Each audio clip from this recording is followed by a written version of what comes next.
On va écouter ici le ministre Bakongo. Famille, tendez l'oreille. Restez jusqu'à la fin de cette vidéo. Partagez-la surtout. On écoute ensemble les gars. Maintenant, il y en a d'autres qui veulent que ce qu'ils veulent là, eux, remplace la loi. Pourquoi? C'est-à-dire ce qui est eux dans leur tête là. Je vais parler du PPACI pour ne pas dire leur nom. Le PPACI veut que ce qu'eux, ils ont décidé à l'issue de leur réunion, ce qu'ils veulent, c'est ça qu'on doit faire, c'est ça qu'on doit adopter, c'est ça qu'on doit respecter comme loi de la République. Mais où on a vu ça? Il y a des lois, il faut les appliquer. Il y a une CEI qui a été mise en place, qui a été modifiée, qui fonctionne, qui fait son travail.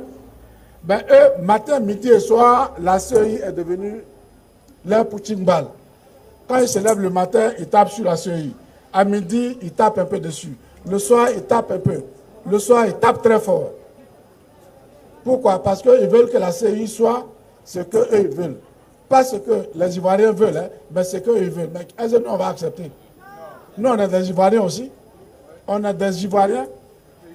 La loi qui a été votée, la loi qui organise la CEI, la loi qui définit les attributions de la CEI, la loi les décrets qui découlent de cette loi, tout ça a été pris par le peuple de Côte d'Ivoire que Alassane Ouattara représente. C'est pourquoi on dit chef de l'État. C'est lui qui est le patron, c'est lui que le peuple a choisi. Et donc, toutes ces lois-là ont été prises par le peuple de Côte d'Ivoire. Il y a quelque chose que moi, je ne comprends pas en fait. Il y a une chose qui est claire que je ne comprends pas. Quand tout un parti, quand toute l'opposition, quand tout le monde se plaint d'une commission électorale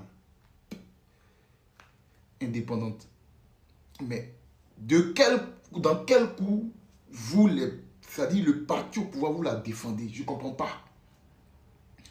Quand on dit qu'il y a des gens qui ne doivent pas être sur la liste, qui sont sur la liste, mais c'est pour l'intérêt de tous les partis.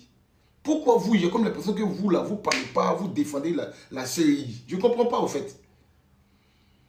Je ne comprends pas pourquoi vous défendez la CEI. Vous êtes un parti comme tout autre. Les gens disent que non, la liste n'est pas trop claire. Normalement, ça vous arrange. Vous devez aussi soutenir ce que l'opposition dit. Pour dire, bon, ok, on va le faire.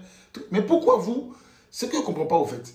J'ai comme l'impression qu'ils défendent la CEI. Ils sont là. Non, la CEI est bien. Mais attendez.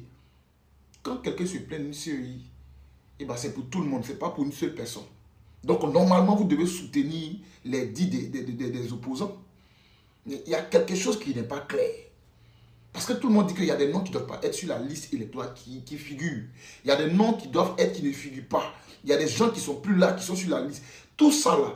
Mais vous devez dire, effectivement, c'est vrai que la CEI, normalement, ce que les gens disent, c'est vrai, allez, refaites la liste électorale. Mais vous, comment vous défendez? Attends. C'est pour qui? Ça bénéficie à qui cette liste électorale? Ça bénéficie à quel parti cette liste électorale que vous défendez là? Vous nous faites réfléchir. Vous nous faites beaucoup réfléchir. Et quand on va finir de réfléchir, ne nous poussez pas à réfléchir, parce que quand on réfléchit, c'est bizarre. Tenter d'aller regarder les listes et puis dire que tous ceux-là, sans la moindre preuve, tous ceux qui sont là, ils ne sont pas étrangers, sans la moindre preuve. Il ne faut pas tomber dans leur jeu. C'est de la provocation. C'est de la provocation. Il ne faut pas tomber dans la provocation. On reste serein. On reste concentré. On reste serein, on reste concentré parce que nous savons qu'en 2025, au soir du 25 octobre, le prochain président de la République s'appelle Alassane Ouattara. Inch'Allah, il n'y a absolument aucun doute. C'est mathématique, c'est absolu. Il n'y a aucune... C'est pas possible. Il ne peut pas en être autrement. Merci pour la prophétie, monsieur le ministre. Monsieur le ministre gouverneur, merci pour la prophétie. Vous êtes un très grand prophète. Mais ce que vous oubliez, ce n'est pas toutes les prophéties qui se réalisent. Est-ce que vous savez ça? Ce n'est pas toutes les prophéties qui se réalisent. Il y a des prophéties qui ne se réalisent pas. Et je pense que celle-là, elle en fait partie. Parce que quand les Ivoiriens disent, Ivoiriens peuvent négliger quelque chose pendant des années. Mais quand ils décident de charger, tout le monde dépose. Vous savez ça.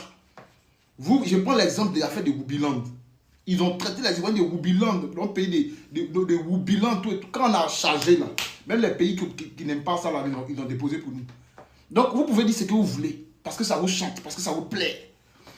Hein? Vous-même vous parlez, mais les gens ne crient pas. Les gens vous regardent, mais on dit, lui là il est dans quoi? Monsieur le ministre, vous n'allez pas prophétiser pour les Ivoiriens. Les Ivoiriens même sont là. Laissez-les le temps de dire ce qu'ils vivent, de choisir qui ils veulent pour leur avenir meilleur ou bien pour leur avenir. Voilà. Tu choisis mal ta femme, tu rates ta vie. C'est comme ça que tu choisis mal ton candidat, tu rates l'avenir de tes enfants, tu rates tout l'avenir de tout le monde. On est concentré. Gbagbo Laurent, notre combat. Mettez-le vite. Ah, c'est tout ce qu'on vous demande. C'est pas si compliqué que ça.